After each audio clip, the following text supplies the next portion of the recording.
اليوم جيتكم اليوم بوصفه بسباس، شطيحه بسباس حنديروها كيف راكم تشوفوا. نقينا البسباس قطعناها اون كات على 4، نديروا له الثوم مدروسه، هذه الثوم درستها مع الملح، درستها مليح في المهراز، نزيدوا له زيت وعكري وطماطم مصبعه. هذا واش فيه،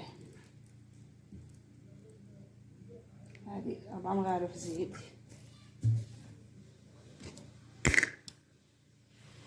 نزيدو العكري، نديرو مغرفه تاع العكري، نديرو مغرفه تاع الطوماطيش، نزيدو لها طوماطيش مصبره نص مغرفه ماشي بزاف، نقلوها معاها.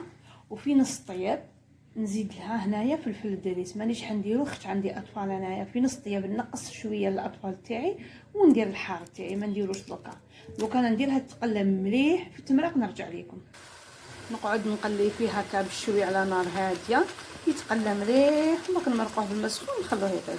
بعد ما راح تقلى لي مليح كما راكم تشوفوا، بدا تقليه البنه تقليه مليح، دوكا نمرقو ونخليه يطيب، نمرقو بالماء سخون للنار.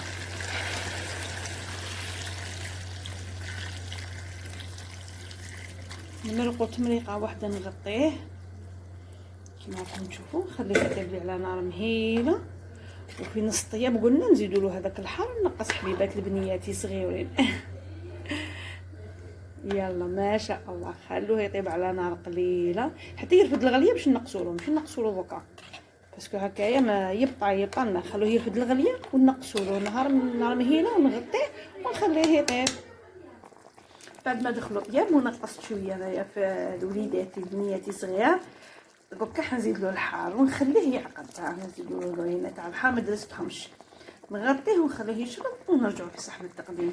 في نفس الوقت راني نحضر في السلطه، راني محضره هنا بيطرف خضر غسلته قشرته كرفجته، زدت له معدنوس والثوم مكرفج.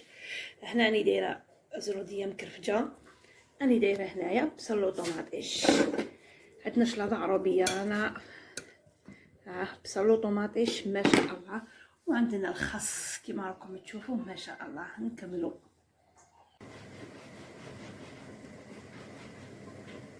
بعد ما عقدت لي كما راكم تشوفوا طريقه ما شاء الله. جوزو نشوفوه في صحن التقديم كما راكم تشوفوا.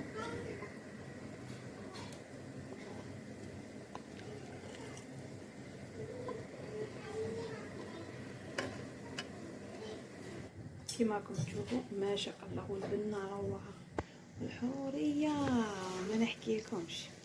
هاس شلايض خبز بارد معليش ما نرموش النعمه تاع ربي. كما راكم تشوفوا شليضات عروبيه في طرف هنايا. شهيتكم في الجنه، نتمنى تكون عجبتكم الوصفه وتسيوها.